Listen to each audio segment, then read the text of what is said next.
शीघ्र द्वितीय चरण पूर्ण करने की स्थिति में आ गए हैं। द्वितीय चरण में लोगों से सलाह लेकर लोगों के अलग अलग प्रकार के, चाहे वो स्टूडेंट हो, चाहे वो प्रबुद्ध जनता हो, चैम्बर हो, सम्मानीय पत्रकार हो, सारे लोगों के सुझाव लेकर उनकी प्राथमिकता के आधार पर हम अगले जो 2 चरण हैं उस पर कार्य पूरा करेंगे।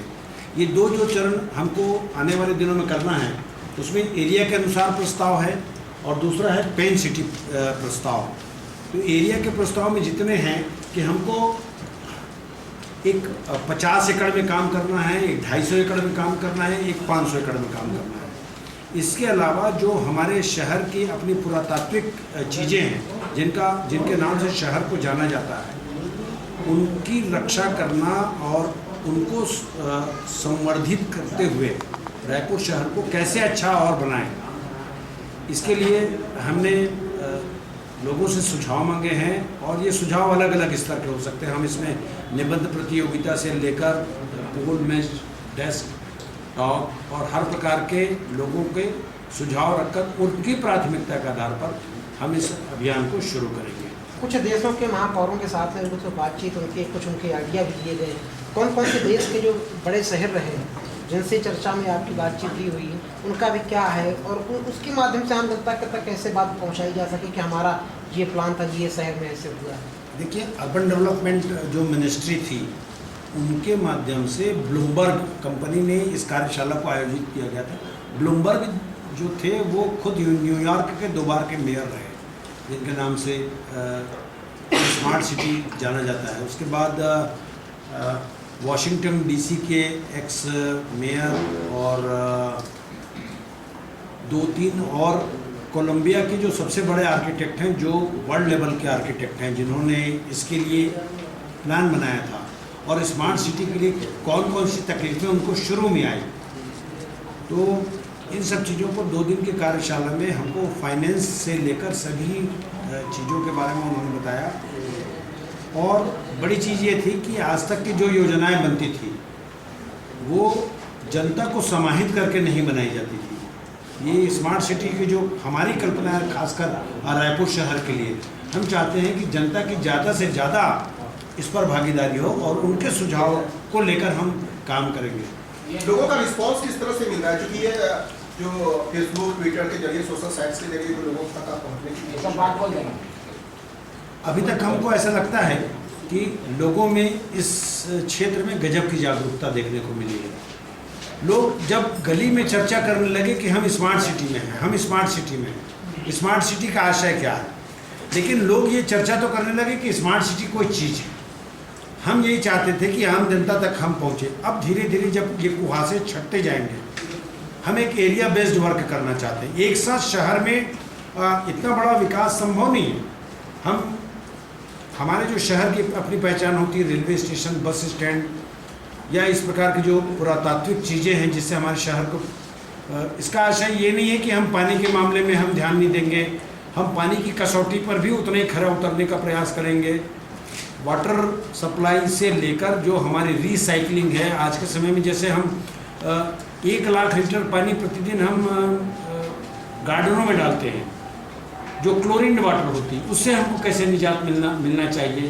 तो ये सब चीज़ों पर हम बहुत धरातल पर काम करना चाहते हैं, लेकिन हमारी प्राथमिकता जो है वो जनता की प्राथमिकता है। जो उनकी प्राथमिकता होगी वही हमारी प्राथमिकता होगी। ये स्मार्ट सिटी का एक सबसे बड़ा चीज़ आता निकल के कि नगर निगम में बात आती है कि हमारे पास फंड नहीं, तो क्या इतने फंड हैं जब आम जनता आपके पास में मैसेज भेजती कि हमारा सिटी इस तरीके से होना चाहिए, तो क्या उस लायक हमारे पास फंड उस वक्त रहेंगे मौजूद नहीं? एक बात ये भी समस्या बीच में आती है। नहीं, सरकार से हम मांगे ना फंड, जब आवश्यकता होगी तो सरकार को फंड देना होगा। और ये कोई किसी का घर या किसी का व्यक्तिगत कोई सड़क थोड़ी बन रहा है, ये तो राजधानी है। और राजधानी के लिए अगर सरकार इन सब चीज़ों को नहीं सोचेगी तो कैसे होगा भाई? हम तो, अगर आप एंट्री टैक्स के रूप में अगर अगले रायपुर को देख लें तो 700 से 800 करोड़ तो एंट्री टैक्स मिलता है रायपुर शहर को। तो इन सब चीज़ों से देखिए, ये रायपुर शहर के 15 लाख लोगों का अधिकार है और सरकार को यहाँ पैसा देना उनका कर्तव्य है, क्योंकि राजधानी है। कोई ये थोड़ी है कि हम, ये तो हम मेयर हैं तो यहाँ माननीय मुख्यमंत्री जी भी रहते हैं, 2 कैबिनेट मंत्री पूरी सरकार यही है, सरकार भी सोचेगी। हम तो जैसे प्रकार, मैं सोचता हूँ कि जिस प्रकार से हम लोग और 15 लाख लोग सोचते हैं, आने वाले दिनों में सरकार भी सोचेगी इन चीज़ों। महापौर जी, बस स्वर्ग से सुंदर सपनों का एक महल टाइप का कुछ होगा क्या स्मार्ट सिटी? स्मार्ट सिटी हम समझ ही नहीं पा रहे हैं अभी तक। स्मार्ट सिटी हम आएंगे तो क्या देखेंगे यहाँ? और ये आम लोगों का सवाल है सर। ये आप लोग शायद स्मार्ट सिटी के ऊपरी ढांचे को देख रहे हैं, आप लोग हो सकता है कार्यशाला में जा रहे हैं तो आप लोगों को बेहतर ढंग से समझाया जा रहा हो, तो वो कॉन्सेप्ट आप लोगों के जहन में हो, लेकिन आम लोगों के जहन में अभी भी नहीं है। स्मार्ट सिटी हम रायपुर शहर में प्रवेश करेंगे तो क्या देखेंगे? देखिए, ये कोई पीएचडी या शोध का विषय नहीं है कि स्मार्ट सिटी क्या है। स्मार्ट सिटी मतलब एक जागरूकता है लोगों के बीच में कि हम डस्टबिन में कचरा डालें। हम उसके पूरे समुचित प्रयास कर रहे हैं कि हम आपको संसाधन देंगे। हम 400 रिक्शे ला रहे हैं, हम 75 ऑटोज ला रहे हैं। तो स्मार्ट सिटी एक सोच है, लोगों की एक सोच स्मार्ट हो जाए तो अपने आप शहर हमारा स्मार्ट हो जाएगा। लेकिन इसके साथ साथ जिस प्रकार से आपने कहा कि स्मार्ट सिटी क्या है, तो हम ये कोशिश कर रहे हैं कि अंतिम नागरिक तक हमारी जो मूलभूत आवश्यकताएं हैं वो पहुँचे। इसके अलावा ये है कि जैसे हमारी बिजली बिल जो है वो 15 करोड़ रुपए से ऊपर आती है। स्मार्ट सोच ये होगी कि हम LED लाइट लगा दें, उससे हमारी बिजली बचत हो जाएगी। ऊर्जा के जो वो हैं, हम सनलाइट से हम अपनी लाइट जला लें। तो स्मार्ट सिटी से कुल मिलाकर हम ये है कि जो नई आवश्यकताएं हैं उसके अनुरूप हम अपने शहर को पैसे भी बचा लेंगे 50 करोड़ के आसपास सरकार की मदद से और इन सब चीज़ों ये ऐसा भी होगा क्या सर कि डस्ट नहीं होगा, सड़कों पर गड्ढे नहीं होंगे, अलग तरीके का सड़क होगा, 24 घंटे पानी मिलेंगे, ऐसा कुछ होगा क्या? क्योंकि स्मार्ट सोच के नाम पर लोगों के जहन में हो जाता है कि पूरा एक हाईटेक सिटी उसको मिलेगा। हाँ, कोशिश हम कर रहे हैं। जिस प्रकार से एक रायपुर शहर के एक एरिया को हमने वाईफाई जोन शुरू में किया था, आज 26 वार्डों में हम वाईफाई जोन कर रहे हैं। आप देखिएगा, हमने वाटर ATM लगाया। ये एक स्मार्ट सिटी की सोच थी। अभी हम सिटी बस के स्टॉपेजेस हैं, उसमें से कुछ स्टॉपेजेस को एयर कंडीशन करेंगे। उससे लगे हुए जो क्षेत्र हैं वहाँ यूरिनल बनाएंगे, वहीं ATM की व्यवस्था कर देंगे। तो कुल मिलाकर इस प्रकार के जो कॉन्सेप्ट हैं वो हम जनता से इसको सुरक्षा के लिए भी हम सारी चीज़ों को, एक बेस्ट ट्रैफिक क्या होना चाहिए, हम ट्रैफिक गार्डन बनाने जा रहे हैं ताकि एक्सीडेंट्स पर हमारा नियंत्रण हो। तो कुल मिलाकर ये बहुउद्देशीय आयामी एक कार्य है जिसमें हमको जनता की मदद की आवश्यकता पड़ेगी। उनके बगैर कोई भी योजना सफलीभूत होना बेईमानी हम समझते हैं। मैं एक बाइट में वही चल रहा है, ये तो 365 दिन चलने वाली प्रक्रिया है, कोई एक दिन का काम है। वो क्या क्या सुझाव के सिस्टम हैं जिनके द्वारा सुझाव दे सकते हैं वो बता दो। बस अब नाम बता दो, ट्विटर, फेसबुक, ये सब दबा दिया है।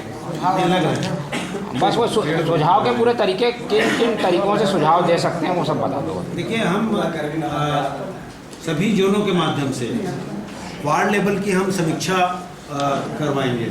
दूसरा ये है कि हमने इसमें निबंध प्रतियोगिता रखा है जिसमें 1000, 5000, 3000, 2000 इस प्रकार के हमने इनाम भी रखे हैं।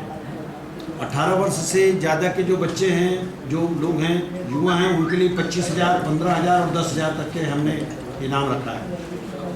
ये जो 15 तारीख की जो डेट थी निबंध प्रतियोगिता को, उसको हमने 25 तारीख तक किया। ट्विटर और फेसबुक और व्हाट्सअप ये सब बताओ ना, ये सब बताओ। मेन चीज़ ये बताओ कि आप बताओ कि हाईटेक तरीके से सुझाव लेंगे। इस पर आप वेबसाइट, सोशल मीडिया का लिंक भी तैयार किया गया है जिस पर आम जनता को सुझाव ऑनलाइन के माध्यम से भी दे सकते हैं। www.facebook.com रायपुर स्मार्ट सिटी, और दूसरा है www.smartcityraypur.org।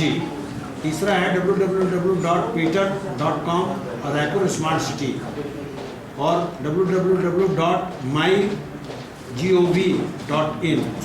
टोल फ्री नंबर भी है हमारा 1100, जिसके माध्यम से हम, और व्हाट्सअप नंबर है हमारा 07049900067। एक बार और व्हाट्सअप का नंबर रिपीट कर देता हूँ मैं, 7049900067।